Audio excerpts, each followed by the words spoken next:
Continuing on with our subject matter, the last couple weeks, this, Lord willing, will be the final installment of dealing with the issue that has plagued our country, plagues the world, and is something that we do have to deal with. All of us, in some way or another, have been affected by it. That is the issue of marriage, divorce, and remarriage.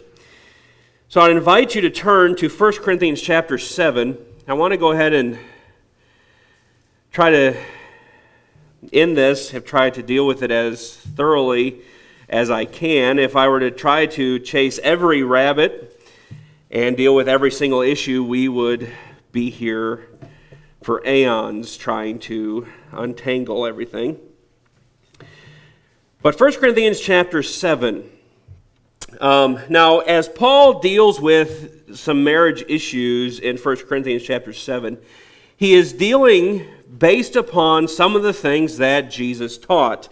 And there are some things that he adds. We see this verse number 10. He says, "And unto the married I command, yet not I, but the Lord." So there he is referring to something specific that Jesus taught. If we go down a little bit farther, we see a little bit different take. Verse number 12, he says, "But to the rest speak I, not the Lord." If you drop down to verse number 25, he says, "Now concerning virgins I have no commandment of the Lord, yet I give my judgment as one that hath obtained mercy of the Lord to be faithful." So in those cases, Paul is not saying, as some have supposed, Paul is not saying this is merely my opinion. Some people have taken this and say, well, this is something that Paul inserted into the Scripture. Even people that would claim to believe the Bible have said that. This is something that Paul put into the Scripture. It's not necessarily inspired. It's just Paul's advice that has been preserved for us, and that is not the case. In fact, there in verse 25, at the end of it, he says, "I give my judgment as one that hath obtained mercy of the Lord to be faithful." So he is saying right there, look, God has shown particular mercy to me in this matter to be faithful to him in writing this. That's what Paul is saying there. So when Paul says, I'm saying this, not the Lord, essentially what he's saying is the Lord didn't deal with this issue, and so I've received mercy now. I get to deal with the issue. And so that's what Paul is saying. Now, in Corinth, you and I know, if you've been in church for any length of time and you've read the Scriptures at all, you know Corinth had a lot of issues. It's one of those churches, as you read through, you really feel sorry for the pastors of the church. And you kind of wonder at the same time, where were the pastors when all this was going on? Why aren't they stepping up to do anything? But there was all sorts of issues in the church at Corinth. And Paul, at some point, had received some type of correspondence asking him about certain issues within the church. Now, a number of issues that Paul had heard about through the grapevine, he dealt with in chapters 1 through 6. Those were things that somebody had told him about as he's in his travels. He hears about certain issues that are going on at Corinth, and so he deals with those. Now when we come into chapter 7, he transitions to, he says right there in the first verse, "Now concerning the things whereof he wrote unto me." So at some point, the church at Corinth sent a letter to Paul asking him certain questions. And so now from chapter 7 through chapter 16, Paul is dealing specifically with questions they have asked. And chapter 7 is segregated from the rest of these in a sense because it deals particularly with issues regarding marriage. And I think to help understand some of the confusion that was going on in Corinth and to help us understand these questions that they were asking, it's good to understand a little bit of the historical context and what was going on in the culture, just so we can kind of see what the Corinthians are thinking in this regard. Now, remember, they have come out of paganism. They did not come from any type of a Christian background or a Christianized background. In America, for the most part, up until the last 20 or 30 years, there was somewhat of a Christian-type atmosphere. There was somewhat of a certain standard of morality and what was understood to be right and wrong because of the influences of Christianity upon this country. They did not have that in the early days of the church. In the early days of the church, it was paganism and Christianity was new on the scene. So they did not really have that influence. And so their culture was a very godless, and it was a grossly immoral culture that all these people were taking part of. And so there were a number of different types of relationships that were acceptable in this type of culture. The first type is called contubernium in the Greek. And basically what that means is it is a tent companionship. Essentially, a slave was allowed by his master to live with another slave. Basically, it's what we refer to as shacking up. The people are living together, they're not married, and the master could end that relationship at any time. It was not a permanent relationship. Now, many believers who were in the church at Corinth had been slaves, or they were slaves, and had been or were presently involved in this practice. And so this was something that needed to be dealt with. You know, what is their status within the church? How do we deal with this situation? Another common practice among the more common people was a practice called usus. U-S is how we would spell it. Basically, if a man and woman dwelled together for 1 year, they were considered to be married. We might consider that to be like a common law marriage. It is not a legitimate marriage, but it was considered by the people to be a marriage.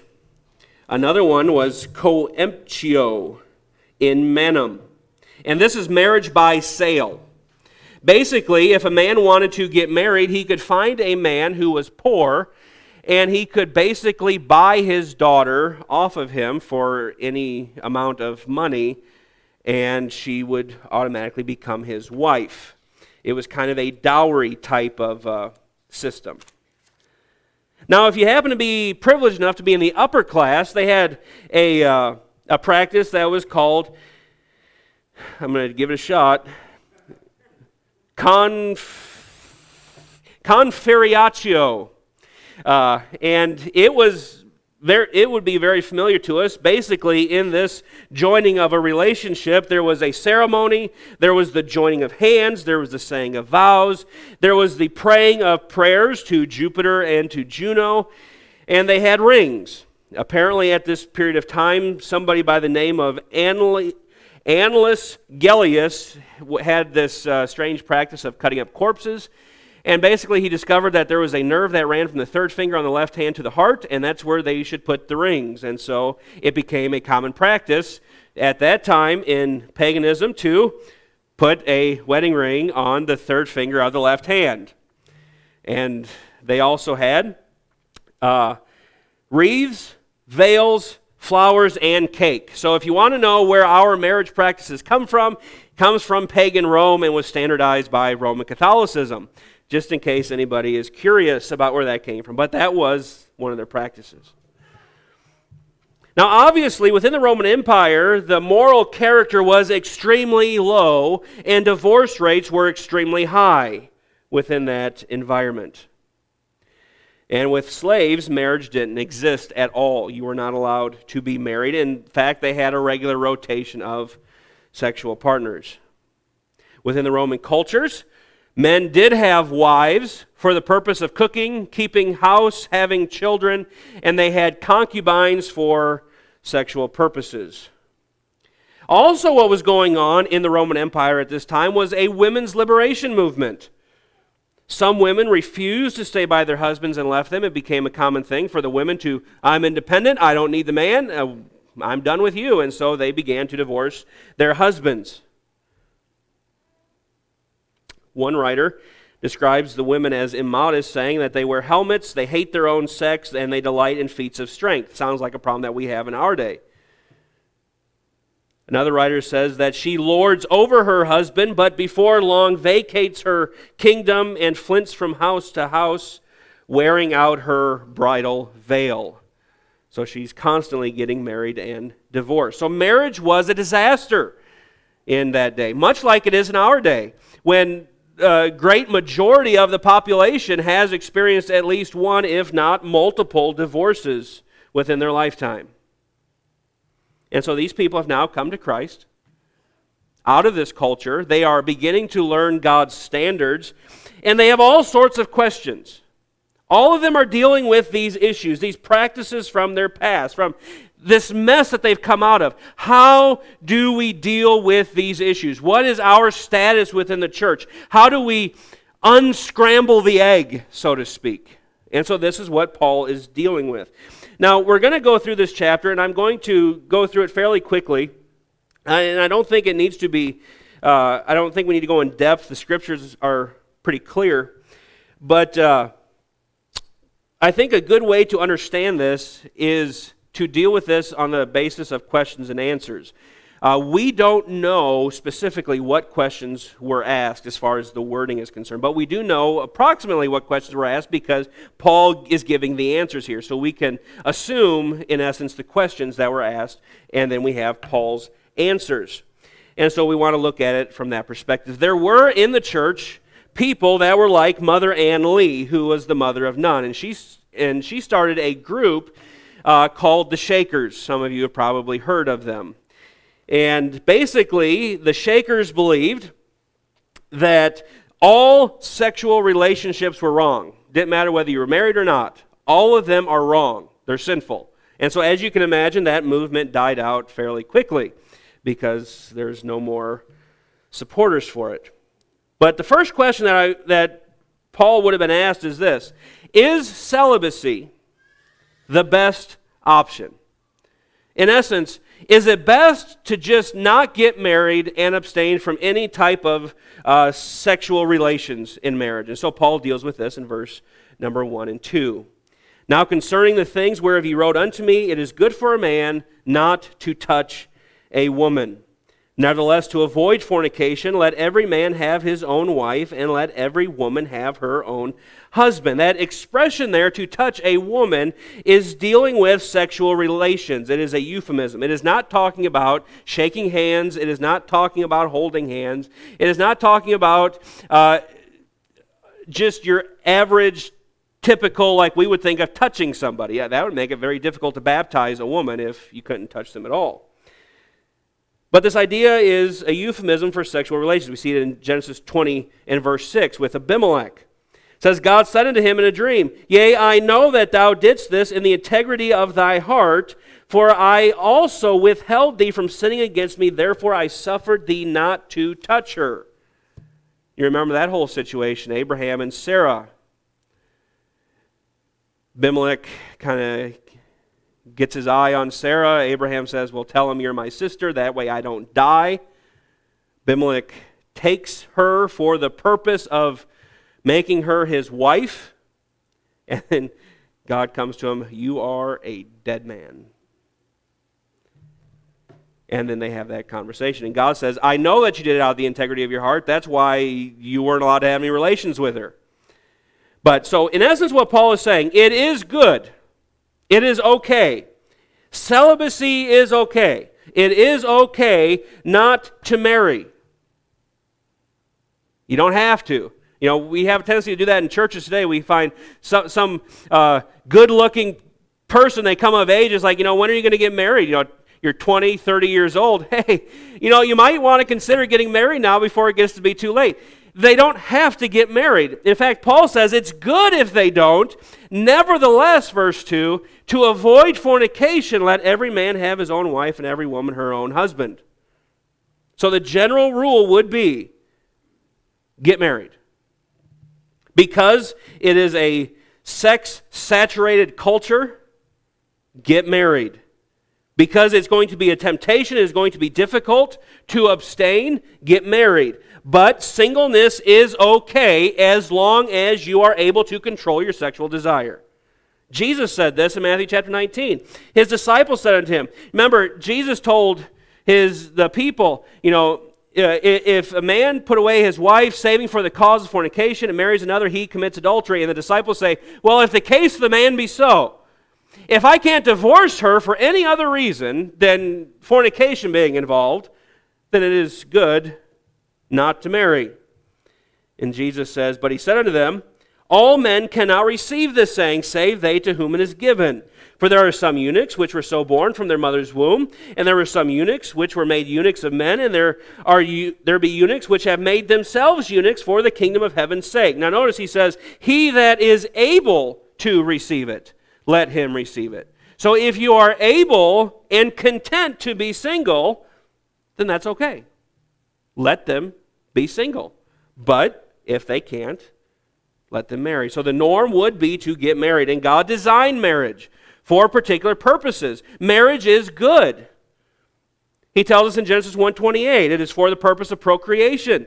In Hebrews chapter 13 and verse 4, we're told that the marriage is honorable in all and the bed undefiled. God designed marriage for pleasure. He designed it to aid with purity. That's what he's dealing with here in 1 Corinthians chapter 7.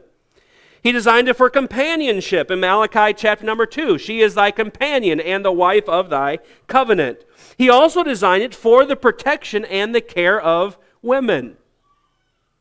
See that in Ephesians chapter 5. Marriage is to picture the relationship that Christ has with his church. And so it is okay to stay single as long as being single doesn't become a temptation for immorality. At that point, then you are to get married.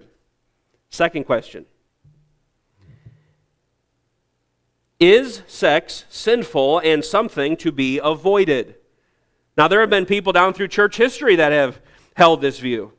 Origen, I'm sure most of you heard of Origen, who is responsible for many of the changes that are in the new modern versions, but he castrated himself because he believed it's sinful to engage in any type of sexual relations.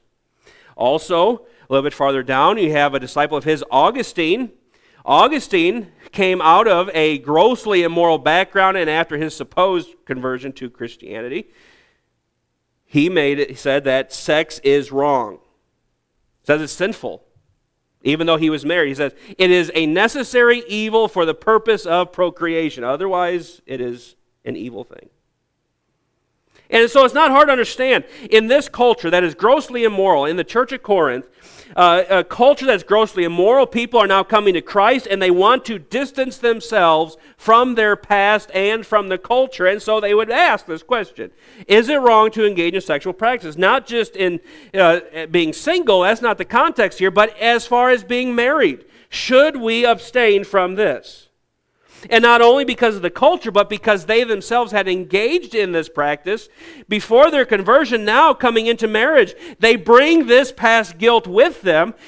And so what should we do there? Verse number 3.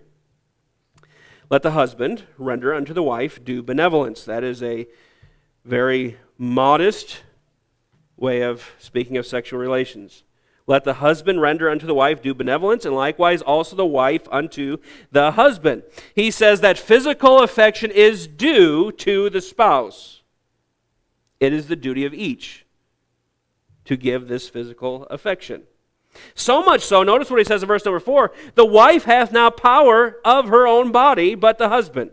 And likewise also the husband hath not power of his own body, but the wife.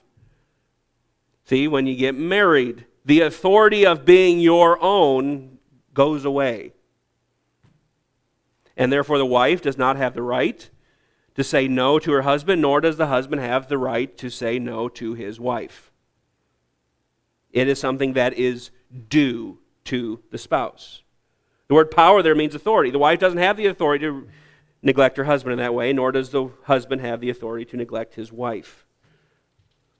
They are not to deprive each other of that.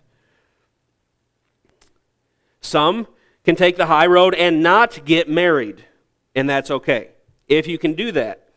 But if immorality is going to be the issue, then you need to get married and have those sexual relations.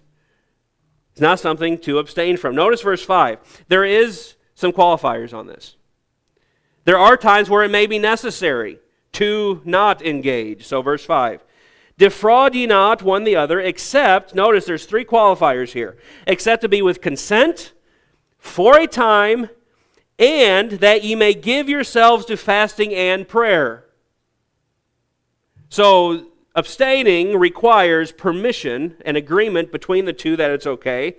There has to be a determined period of time that they're going to abstain, and They have to only abstain when it's for purposes of fasting and prayer. And then verse 5 says at the end, and come together again, that Satan tempt you not for your incontinency, because of your lack of self-control. Don't keep extending this thing out. Don't continue to neglect each other. You know, some people have the idea, well, the high road is complete abstinence altogether. Paul says the high road within marriage this isn't the high road. This is the road that leads to sexual immorality. This is the road that leads to sin. And notice what he says here, verse 6. But I speak this by permission and not of commandment. So this issue of celibacy, this issue of whether or not to get married, he says, that's a permissive thing. You are permitted to. It is not a command to get married. But once you get married, then you owe the due benevolence. Verse 7. For I would that all men were even as I myself. But every man hath his proper gift of God, one after this manner, and another after that. We know that Paul at this time was single. In chapter 9 and verse 5, he mentions the fact that he has the authority or the power to lead about a wife. So he could get married, but he has chosen to abstain from that and to be single. But we also know that at some point in the past, Paul had previously been married. We don't know what happened to his wife. Paul was a Pharisee. He's a member of the Sanhedrin. And so he would have been married at some point. Maybe she died. Who knows? We don't know what happened to her. But Paul says, it were good that all men were even as I myself. And how is that? Single. There's something to be said when you only have one sinner to deal with. You know, the single life has its advantages. You know, you don't have to worry about providing for another person. You know, if I want to go somewhere and sleep under the stars, that's fine. I can do that by myself. But if I'm married, you know, I need to consider, is that going to be best for my wife to not have a house? That's going to cause me to make some decisions about my job. You know, various things like that. And then you add kids onto it. You know, when you're single, you can just up and leave and go do whatever you want to, whenever you want to. But when you have kids, it's kind of like you have to think about, okay, who's going to watch the kids? Are we actually going to go out to eat on this trip? Or are we going to pack a lunch? You know, there's all sorts of things that you have to concern yourself with the more people you add to the family. And so Paul says there are some advantages to being single, which he's going to deal with in a moment. There's the benefits. If you have the gift, he says. He says, every man hath his proper gift of God. Being single is a gift. And not everybody has that gift. Being married is a gift. Peter calls it the grace of life. But not everybody has the gift of singleness. And so if you have the gift, it's okay. But if you don't have the gift, it's a burden. Just ask the Catholic monks and priests. They understand. It's a burden. And you know you have the gift when you are happy and content to be single and you have no desire for that intimacy. And that's fine. But if not, then get married. That's what Paul says. Third question. If we were previously married and then made single and have since been saved, may we remarry? Verse number 8. I say therefore to the unmarried and widows, it is good for them if they abide even as I. Now there's two categories of people here that he mentions. Two categories of previously married people. The widows, that's easy. We understand that. Their spouse has died. The other category is those who are unmarried. And in this context, it is referring to somebody who was previously married. We see that in verse number 11. He says, but, and if she depart, let her remain unmarried or be reconciled to her husband, and let not the husband put away his wife. So this is talking about somebody who has previously been divorced before their salvation. So may the widows who were widowed before salvation, and may those who were divorced before salvation be remarried. This is the question that he answers. And he says, as he did with the previous group, it is good for them if they abide even as I. It says it is good for them if they can remain single. But if they cannot, notice verse 9, but if they cannot contain, if they cannot have that self-control, if they do not have the gift of singleness, let them marry, for it is better to marry than to burn, or to burn with lust. If you can be single, and you can devote yourself to the things of the Lord, then that's good. That's the best. That's the high ground. That's fine. But if you cannot, then it is better to marry. Paul mentions this in 1 Timothy chapter 5 in regard to widows, especially young widows. He says, I will therefore that the younger women marry, bear children, guide the house, give none occasion to the adversary to speak reproachfully. That's what he says for the young widows, because once you've been in a conjugal relationship, it is hard to go back to singleness, especially for the young people. So, what are they to do? Get married. Verse 4, fourth question. What are the options for married believers? You know, we both got saved. We're married. You know, because of our culture, should we divorce? Do we need to kind of separate from each other? Is this sexual relations wrong, and therefore we should separate from one another? Notice what he says in verse 10 and 11. And unto the married I command, yet not I, but the Lord. Let not the wife depart from her husband, and if she depart, let her remain unmarried, or be reconciled to her husband, and let not the husband put away his wife. Now notice he says, not I, but the Lord. This is something that the Lord specifically dealt with. And he's referring back to Matthew chapter 5, Matthew chapter 19, Mark chapter 10, as we dealt with the last couple weeks.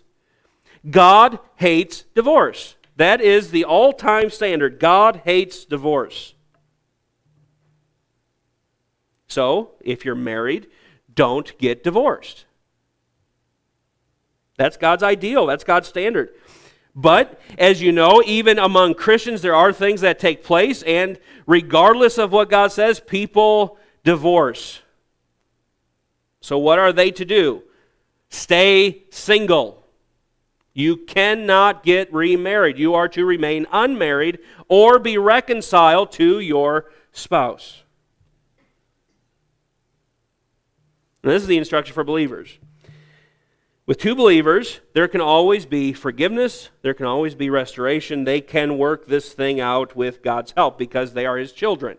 They have His Spirit within Him.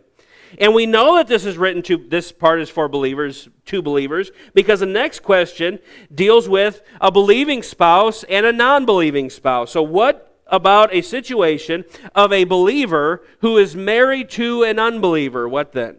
What do we do? And this would be a real situation, would it not? You would have two people that would be married. One of them gets saved. And now, what does this person do? What are they supposed to do? Are they supposed to divorce that husband or that wife? Is this a kind of an Ezra 10 situation where the Jewish people were commanded to divorce their spouses, their pagan spouses? Notice what he says, verse 12.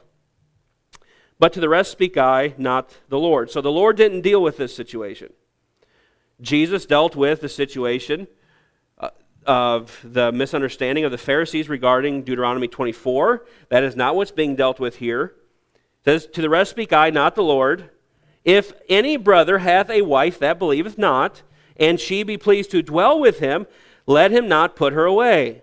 And the woman which hath an husband that believeth not, and if he be pleased to dwell with her, let her not leave him. So it's simple. Don't divorce. If you have an unbelieving spouse and you're saved, don't divorce. Don't leave them, and don't put them away. And why would he say that? Notice verse number 14. For the unbelieving husband is sanctified by the wife, and the unbelieving wife is sanctified by the husband. Else were your children unclean, but now are they holy. Now that doesn't mean that they automatically get saved. You know, one spouse gets saved and the other one's automatically saved. It'd be nice if it worked that way sometimes, but it doesn't work that way. Basically what he's saying is, as a believer, you are a sanctifying influence upon this person who is engaged in a pagan culture. You are placed in an opportunity. You are a funnel for God's grace, and so that grace begins to affect that home. And you put them in a place where they could very well get saved later on. But he continues. He says, on the other hand, notice verse 15, but if the unbelieving depart. Chorizo in the Greek, it's referring to a divorce situation. If The unbeliever, if the unbelieving depart, let him depart. A brother or sister is not under bondage in such cases, but God hath called us to peace. He tells them, if the non-believer is the one that decides to and initiates the divorce, let them follow through with the divorce. This would be the second exception for a divorce situation. The first is fornication, as described in Matthew chapter 19. Here is an unbeliever who is initiating and not content to stay in the relationship. Notice there in verse 15 he says, "You are not a brother or sister is not under bondage in such cases." What does he mean by that? Well, Romans chapter 7 has this kind of same idea of bondage in regarding to marriage. It says, "Know ye not, brethren, for I speak to them that know the law, how that the law hath dominion over a man as long as he liveth. For the woman which hath an husband is bound by the law to her husband, so long as he liveth. But if the husband be dead, she is loosed from the law of her husband. So then if while her husband liveth she be married to another man, she shall be called an adulteress. But if her husband be dead, she is free from that law, so that she is no adulteress, though she be married to another man." Now, we need to understand the context. If you keep in context the remainder of Romans chapter 7, this is not talking at all about divorce in Romans chapter 7. It's not dealt with. What is being dealt with is a woman who is married to two men at the same time. Otherwise, the illustration doesn't work for Romans chapter 7. And so he's saying that if a woman is bound, married to a man, and then she marries another at the same time, then she is an adulteress. But if her husband be dead, she is loosed from that law. She is no longer bound, meaning that she is free to remarry. And that's what Paul is telling these believers here. Paul uses the exact same idea here. A brother or sister is not under bondage in such cases. Why would that be? Verse 15 again, right at the end. "But God hath called us to peace." See, if the unbelieving spouse is so intending to divorce, it's not for the believer to keep fighting and keep fighting and keep fighting, because all it does is continue to produce more hatred, more stress on the relationship, more tension within the home. He says, God has called us to peace. Let them depart. You're not under bondage in such cases. Verse 16, he says, "For what knowest thou? Or how do you know, O wife, whether thou shalt save thy husband?" Because you might have the wife that says, I'm just going to fight this thing to the very end. There's nothing that's going to get me to let go. I'm just going to keep fighting, and I'm going to make sure that I get him saved. Paul says, how do you know? How do you know if you'll save thy husband? Or how knowest thou, O man, whether thou shalt save thy wife? See, marriage is not an evangelistic tool. You don't marry somebody to try to get them saved. It's not an evangelistic tool. If they are the ones that are choosing to leave, and they are insistent that they are going to leave, let them leave. You don't need to be the one creating the tension and the hatred within the home. Next question. Now that we are saved, must our salvation change our marital status? Verse 17.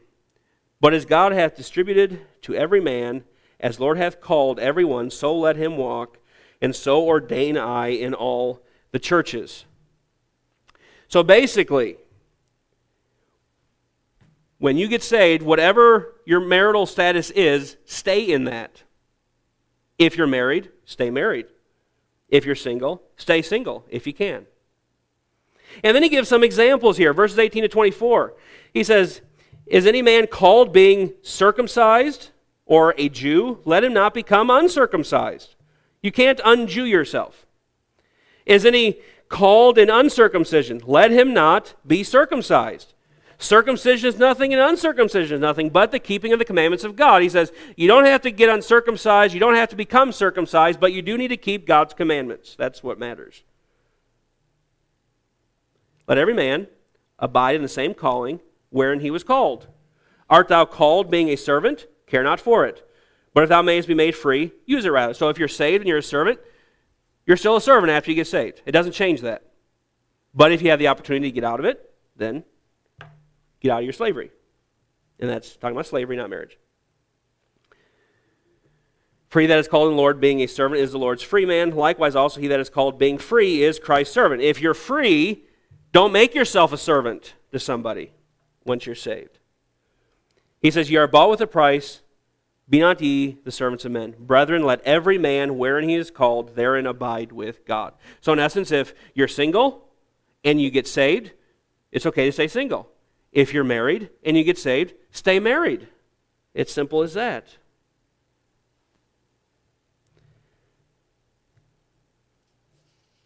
So, are sexual relations wrong in a marriage? No. Can people saved after they are widowed or divorced remarry? Yes. What about a married couple? Then both of them are saved. Should they stay married? Yes. Don't divorce. It's not an option. If you are a believer married to a non-believer and they want the divorce, Paul says, let them leave. You're not under bondage. Now Paul transitions. He's going to talk about something else. Notice in verse 25, he makes this very clear to us. He says, now concerning. So he's changing paths a little bit here. Now he's going to begin to deal with this situation of virgins, or those who were never married. And in the first few verses there, verse 25, 26, and 27, he uses it both ways to refer to men or women. Men can be called virgins. Revelation chapter 14 and Revelation chapter 7, we have the 144,000, and they are 144,000 Jewish male virgins. And so the context here is coming out of this sexually perverted culture. We have a group of people who were never married. They're coming out of this culture. Should they never get married?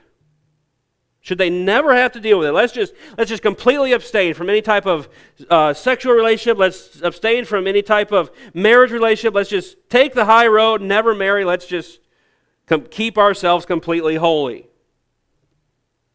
So what does Paul say? Verse 25. Now concerning virgins, I have no commandment of the Lord.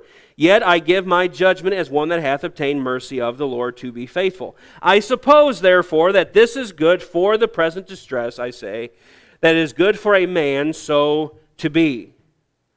So, if you're single, if you don't want to marry, if you want to be single, and you're okay with that, it is okay to stay single. And why would that be okay to stay single? Because of the present distress. Christians were facing persecution among the Romans, and it was beginning to increase in intensity. Paul also knew, coming down here pretty soon, the next Roman emperor was going to have a bloodlust against Christians and was going to kill them all, or try to. And you certainly don't want to be one having to watch your spouse and children being burned at the stake. So certainly, for the present distress, it would be good not to marry. Notice verse 27. He says, art thou bound unto a wife? Seek not to be loosed. Art thou loosed from a wife? Seek not a wife. But, and if thou marry, thou hast not sinned. And if a virgin marry, she hath not sinned. So he transitions over to now virgin is talking about a female. Nevertheless, such shall have trouble in the flesh. Nevertheless, but I spare you. Now, here, the idea of loosed is those who were never bound in marriage. We know this because of the transition. He's talking about virgins. He's talking about those who were never married. So the idea here is, are you bound to a wife? Seek not to be loosed. So if you're married, don't seek to get married. Seek a divorce. If you are loose from a wife, if you've never been married, you don't need to seek a wife. It says, seek not a wife, but if you marry, you've not sinned. He says they'll have trouble in the flesh. You know, there's something to be said about only having one sinner to deal with, as I said earlier. But if you have the gift, of God to be single and can be single, then it is good for the present distress. But if you don't have the gift and you need to get married, that is okay too. You have not sinned, is what Paul is saying. Notice verse 29. But this I say, brethren, the time is short. It remaineth that both they that have wives be as though they had none, and they that weep as though they wept not, and they that rejoice as they that rejoice not, and they that buy as though they possess not, and they that use this world as not abusing it, for the fashion of this world passeth away. Now what is he doing there? He is giving examples of things that are all temporary to this life. the things that we own, the relationships that we have. Even marriage is a temporary thing. It's not an eternal union. When we die and go to heaven, or we are raptured, there's not going to be any marriage. Jesus says they're neither married nor given in marriage. So it is a temporary thing. And so, in essence, he's using this to emphasize the fact, if you can be single, understand, marriage is a temporary thing. It's not eternal. So if you can invest in the eternal things, invest in the eternal things. That's what he says, verse 32. But I would have you without carefulness. He that is unmarried careth for the things that belong to the Lord, how he may please the Lord. But he that is married careth for the things that are of the world, how he may please his wife. So when somebody is married, they have a divided preoccupation. Not only am I to invest myself in the things of God, but I also have the obligations to my wife. And those are good. That's okay. That's a good thing to be married.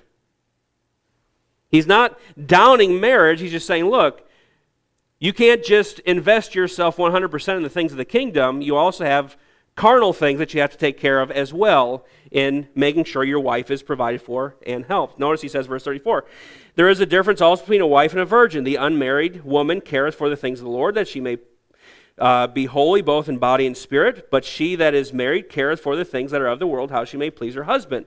And this I speak for your own profit. Not that I may cast a snare upon you, but for that which is comely, and that ye may attend upon the Lord without distraction. He says, that's all I'm saying. I'm not trying to cast a snare upon you. I'm not trying to make you feel guilty about being married or anything like that. Because I just want you to not have the distraction. So if you can be single, and you are single, then use it. Take full advantage of being single to invest yourself 100% in the things of the Lord. But if you have to get married, that's fine too. Eighth question. Now, these two are very short. I'm just about finished. Should fathers refrain from letting their daughters marry? This is an issue that we have to deal with in Baptist churches regularly.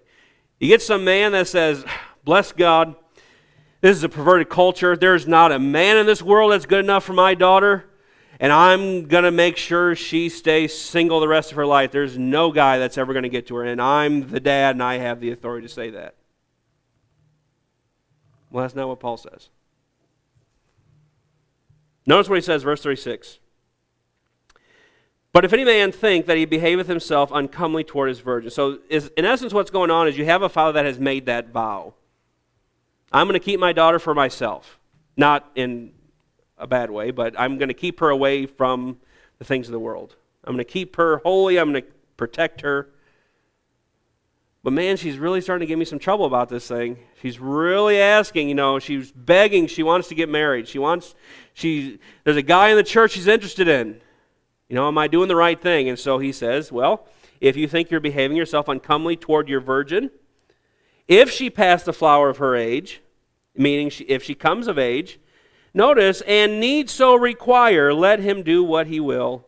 He sinneth not, let them marry. So is it okay for a father to keep his daughter pure and to keep her a virgin? Yes, as long as she's on board with it. Notice he says, and need so require. If she needs so require, then let them marry. You've not sinned. They can marry. And then the last question. Are widows free to marry whoever they want? This is a question that comes up. This is a question not just in regard to widows, but are there any type of restrictions on who we as believers may marry? Notice what he says here, verse 39 and 40. The wife is bound by the law as long as her husband liveth. But if her husband be dead, she is at liberty to be married to whom she will, notice, only in the Lord. That's the qualifying thing. Only in the Lord. Can she marry who she wants to? Sure. Anybody she wants to. Obviously, as long as he's single, she can marry anybody as long as they are in the Lord. As long as they're a believer and they're walking in faithfulness to the Lord, he's fair game. But notice, verse 40, but she is happier if she so abide after my judgment, and I think also that I have the Spirit of God.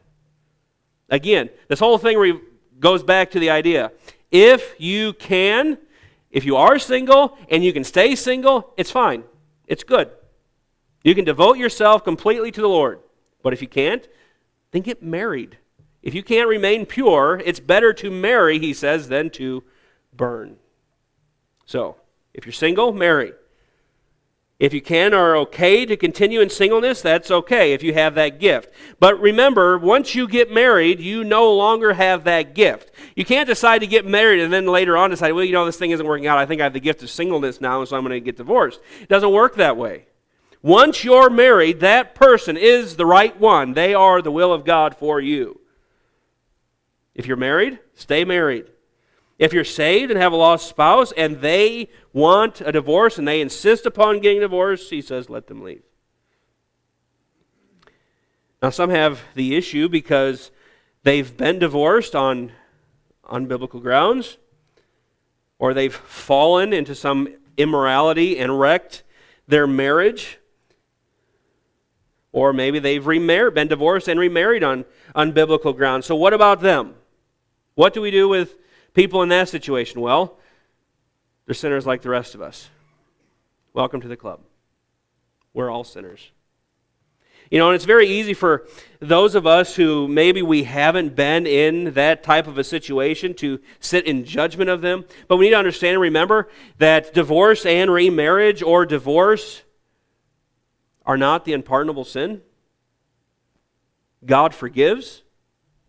Certainly not an excuse to go out and divorce and remarry, but God does forgive. There's only one sin that is unforgivable, and that is a blasphemy against the Holy Ghost. It is the complete and utter rejection of Jesus Christ. But if you're in a marriage like that, there's only one option for you. And that is 1 John 1:9, if we confess our sins, he is faithful and just to forgive us our sins and to cleanse us from all unrighteousness.